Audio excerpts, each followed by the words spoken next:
कैसे हैं आप सब लोग। आई होप आप सब लोग अच्छे होंगे, फर्स्ट क्लास होंगे, अपने एग्जाम की बेहतर ढंग से तैयारी कर रहे होंगे। यूपी पुलिस कांस्टेबल का री एग्जाम कब होगा, इसको लेकर के बहुत सारे लोगों के बहुत सारे क्वेश्चन कमेंट है कि भैया अब री एग्जाम की कोई अपडेट नहीं आ रही है, कब तक होगा। सरकार ने और भर्ती बोर्ड ने तो बोला है कि 6 महीने के अंदर अंदर जो एक री एग्जाम है वो करा लिया जाएगा। तो क्या पॉसिबल है कि 6 महीने के अंदर हो जाएगा या नहीं हो जाएगा। तो फिलहाल देखो, इसी के बारे में थोड़ा सा मैं डिस्कस करके आपको चीज़ें क्लियर करने का ट्राई करूंगा। तो वीडियो को एंड तक जरूर देखना।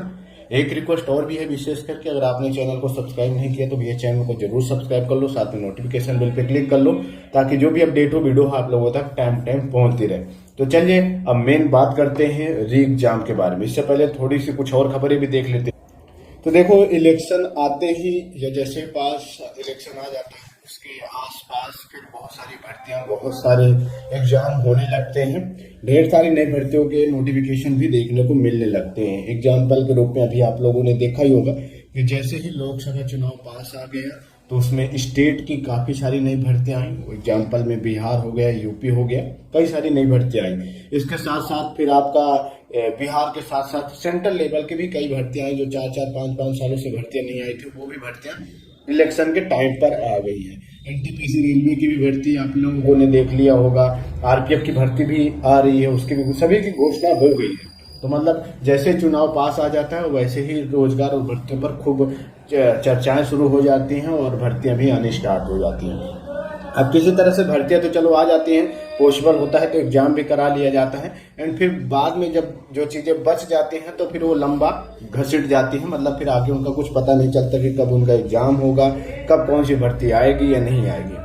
उसी बीच अभी लोकसभा चुनाव मतलब कि लोकसभा चुनाव को देखते हुए उत्तर प्रदेश लोक सेवा आयोग की भी एक भर्ती परीक्षा स्थगित कर दी गई थी और इसी क्रम में आपकी यूपीएससी की भी एक परीक्षा स्थगित कर दी गई है। रीजन ये है कि भैया लोकसभा चुनाव पास आ गया है और चुनाव के चलते अब जो भी परीक्षाएं हैं या फिर जो भर्तियां हैं वो स्थगित की जा रही हैं। रीजन एक तो आपका आचार संहिता का दिया जा रहा है कि आचार संहिता लागू हो गई है तो अब थोड़ा सा व्यवस्था बनाने में दिक्कत समस्याएं, इसीलिए जो अब आपके एग्जाम है वो भी स्थगित किए जा रहे हैं। आपकी जो आचार संहिता है वो 16 तारीख से, जैसे ही लोकसभा चुनाव की डेट आई है उसके तुरंत बाद आचार संहिता आपकी लागू हो गई। 16 तारीख से आपकी आचार संहिता लागू हो गई। अब देखो आचार संहिता में क्या होता है कि आचार संहिता लागू होने के बाद किसी भी नई भर्ती का नोटिफिकेशन नहीं जारी होता। हाँ, अगर उसकी ऑलरेडी घोषणा हो चुकी है, सारी चीजें ऑफिशियल वेबसाइट में आ रखी है तो उन भर्तियों का नोटिफिकेशन जारी होगा।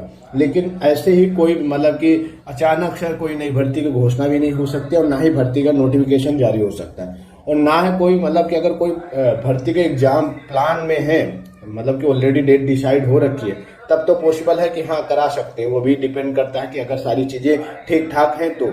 और बाकी ऐसा कोई एग्जाम भी नहीं है कि जब माइंड में आए या फिर जब बोलो तब करा दिया जाए, तो ऐसा भी नहीं होता। और इसके अलावा और भी कई चीजें होती है, जैसे कोई नया काम या फिर कोई नई योजना या फिर कोई नया उद्घाटन सरकार या फिर कोई भी अधिकारी नहीं कर सकता। ठीक है, तो आचार संहिता इसीलिए लगाई जाती है, नहीं तो वैसे भी नेताओं को मतलब इलेक्शन के टाइम पे ये सारी चीजें बहुत याद आती हैं। तो चलिए, तो सब साइड की बातें रहीं, अब मेन बात करते हैं यूपी पुलिस कांस्टेबल के री एग्जाम के बारे में कि कब तक री एग्जाम हो।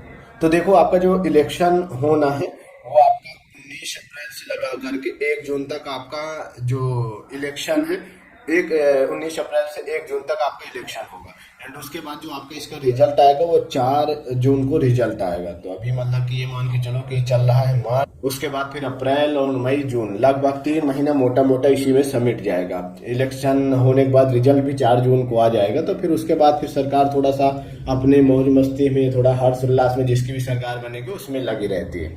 तो जून का भी महीना आपका ऐसे निकल जाएगा। फिर अब अगर जून निकल गए तब फिर कब चुनाव मतलब कि जो एग्जाम वगैरह है वो पॉसिबल है और एग्जाम वगैरह हो सकता है। तो भैया फिर इनका काम भी हो जाएगा, लोकसभा चुनाव भी निकल जाएगा। तो फिर जून के बाद जुलाई भी मुश्किल है कि एग्जाम करा पाए, क्योंकि फिर नई नई सरकार होती है, थोड़ा सा नई नई चीजें चलती रहती हैं। लेकिन आपका जो पुराना काम होता है उस पर कम ध्यान दिया जाता है। तो आपका ये मान के चलो कि जून के बाद जुलाई भी ऐसे निकलने वाला है। हाँ, अगस्त सितंबर के आसपास आपका संभावनाएं काफी हैं कि एग्जाम हो जाए। ठीक है, अगस्त सितंबर में लगभग यूपी पुलिस कांस्टेबल का एग्जाम कराने की तैयारियां या फिर कह सकते हैं एग्जाम कराया जा सकता है। अब आप लोग अगस्त के हिसाब से अपनी तैयारी को कीजिए, ठीक है, काफी टाइम है। और अगर आपकी तैयारी नहीं हुई है, पीछे तो काफी आनंद फानंद में काफी जल्दी एग्जाम कराया जा रहा था, उस बीच भी काफी कैंडिडेट बोल रहे थे कि टाइम मिलना चाहिए, टाइम मिलना चाहिए, इतना जल्दी एग्जाम नहीं होना चाहिए। तो अब आप लोगों को मिल गया है पर्याप्त टाइम। अब आप लोग अगस्त को माइंड में रखते हुए अपने एग्जाम की तैयारी कीजिए। अगस्त तक पूरी संभावनाएं हैं कि आपका एग्जाम हो जाएगा। इससे पहले जो लोग ये बोल रहे हैं कि नहीं, मतलब जून का जैसे ही 4 जून को रिजल्ट आएगा उसके तुरंत बाद आपका एग्जाम करा लिया जाएगा, तो भैया पॉसिबल है ही नहीं है। इससे पहले पुराने आंकड़े भी आप लोगों ने देखा होगा और आगे भी इसका भी देख लेना। जो लोग ये ऐसा बोल रहे हैं तो वो लोग सिर्फ और सिर्फ अपना कोर्स बेचने के लिए या फिर वो ऐसा माइंड सेट बना रहे हैं कि स्टूडेंट ज्यादा से ज्यादा हमारा कोर्स ले ले और उनके माइंड में ऐसी बात सेट हो जाए कि नहीं 4 जून के बाद 5 जून को इसका एग्जाम होना है, ठीक है। क्योंकि एग्जाम का जब डेट क्लियर हो जाती है, डेट कंफर्म हो जाती है या फिर एक आइडिया लग जाता है, तो थोड़ा सा जो स्टूडेंट है वो काफी ज्यादा एक्टिव हो जाता है, काफी ज्यादा मतलब थोड़ा फोकस रह करके एग्जाम की तैयारी करता है, ठीक है। तो फिलहाल उन सब चीजों के ज्यादा मतलब कोर्स वगैरह के चक्कर में मत रहिए। हाँ, तैयारी बेहतर ढंग से कीजिए और जबरदस्त तरीके से कीजिए, ठीक है। और अगस्त को टारगेट करके कीजिए कि अगस्त में आपका एग्जाम होना है। और बाकी देखो आगे क्या होगा, वो जो भी होगा उसके बारे में ना किसी को अभी पूरी तरह से क्लियर सरकार को भी नहीं है, और हम तो पहला आम आदमी हैं, आम नागरिक हैं। फिलहाल चलिए जो भी है आप लोग तैयारी करिए बेहतर ढंग से। और कोई क्वेश्चन वगैरह हो तो कमेंट करके पूछ सकते हैं। बाकी अपडेट के लिए आप लोग चैनल को जरूर सब्सक्राइब कर लो, साथ में नोटिफिकेशन बेल पे क्लिक कर लो ताकि जो भी अपडेट हो वीडियो आप लोगों तक टाइम पहुंचती रहे। धन्यवाद।